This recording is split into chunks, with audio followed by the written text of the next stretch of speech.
નમસ્કાર, હું ડૉક્ટર ભાવના પુરોહિત, પ્રિન્સિપાલ વિવેકાનંદ વિદ્યાલય। આજનો મારો વિષય છે નીતિમત્તા।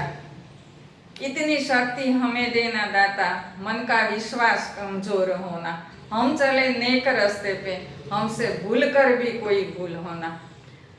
हम चले नेक रस्ते पे એટલે કે અમે હંમેશા નીતિમત્તાના માર્ગે ચાલીએ। આજે આપણે જોઈએ છે કે દિવસે દિવસે સમાજમાં અનીતિ વધતી જાય છે અને ક્યાંક ને ક્યાંક નીતિ ઓછી થતી જાય છે। જે પણ ક્ષેત્રમાં વ્યક્તિ હોય ત્યાં એને રોજ નવા કંઈક ને કંઈક પ્રલોભનો મળતા હોય। આવા પ્રલોભનો જ્યારે સામે આવે છે ત્યારે વ્યક્તિ પોતે પોતાના મન ઉપર કંટ્રોલ નથી રાખી શકતો અને એના તરફ દોરવાઈ જાય છે, ખેંચાઈ જાય છે અને પછી મનમાં એવી રીતે મન વાળે છે કે ભાઈ બધાય કરે છે તો પછી મારે શું વાંધો છે। જ્યારે આવું વિચારી અને અનીતિના માર્ગે આગળ વધતો જાય છે। ધીમે ધીમે થતા સુખ સુવિધાઓ તો ઘણી બધી આવે છે, ભૌતિક સુખો મળી જાય છે, ઘણા બધા ગાડી બંગલા બધું તરત મળી જાય છે, બહુ ટૂંકા સમયમાં મળી જાય છે, પરંતુ ક્યાંક ને ક્યાંક મનની શાંતિ એની ઓછી થતી જાય છે। શા માટે કે જ્યારે આવું કંઈ ખોટું કાર્ય કર્યું હોય, જ્યારે આવું કંઈ અનીતિ કરી હોય ત્યારે માણસના મનની અંદર એક વિચારનો વંટોળ ચાલતો હોય અને એના કારણે એ વિચારથી મનથી દુઃખી થતો જાય, મન એનું પ્રફુલ્લિત ન રહી શકતું હોય અને જ્યારે મન ઉપર દુઃખ આવે, મન જ્યારે દુઃખી થતું હોય, વિચારમગ્ન થતું હોય ત્યારે એને ગમે એટલી ભૌતિક સુવિધા હશે પણ છતાંય એ અંતે તો દુઃખી જ છે।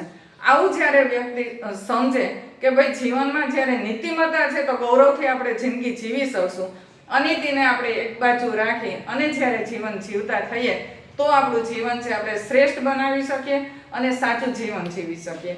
હવે નીતિમત્તા માટે હું એક વાત કહું કે નાનું એવું દ્રષ્ટાંત છે। પંડિત દીનદયાળ શર્મા એક વખત ટ્રેનમાં જતા હતા, ત્રીજા વર્ગમાં મુસાફરી કરતા હતા। હવે એના ગુરુજી છે એ પ્રથમ વર્ગના ડબ્બામાં મુસાફરી કરતા હતા। હવે ગુરુજીને એના શિષ્યને કંઈક એની સાથે એવી કોઈ ચર્ચા કરવી હતી, એના કારણે એ પોતાના ડબ્બામાં પંડિતજીને બોલાવે છે। હવે જ્યારે પંડિતજી ત્યાં આવે છે ત્યારે સૌ પ્રથમ એ જોવે છે કે ક્યાંક ને ક્યાંક જો ટીટી દેખાઈ જાય તો એને હું પ્રથમ વર્ગની ટિકિટના પૈસા આપી દઉં, પછી મને ચિંતા નહીં।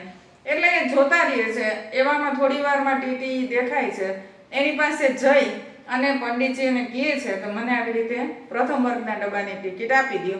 એટલે એ પ્રથમ વર્ગની મુસાફરીની ટિકિટ એને આપી દે છે, પૈસા પણ આપે છે। જ્યારે વધારાના પૈસા આપે છે ત્યારે ટીટી એવું કહે છે કે હું તમને ટિકિટ નહીં આપું તો ચાલશે?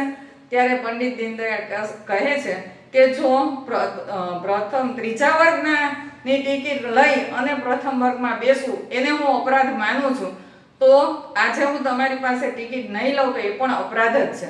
એ સમાજ પ્રત્યે જ્યારે મારી નિષ્ઠા છે એની નિષ્ઠા મારી તૂટે એટલે આવું હું નહીં થવા દઉં।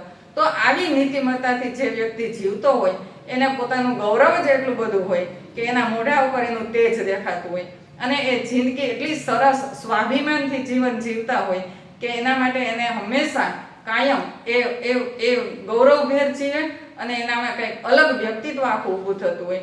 તો નીતિમત્તાથી જીવીએ, જિંદગીને શ્રેષ્ઠ બનાવીએ અને ગૌરવપૂર્ણ જીવન સૌ જીવીએ એવી અપેક્ષા સૌથી મૂકું છું।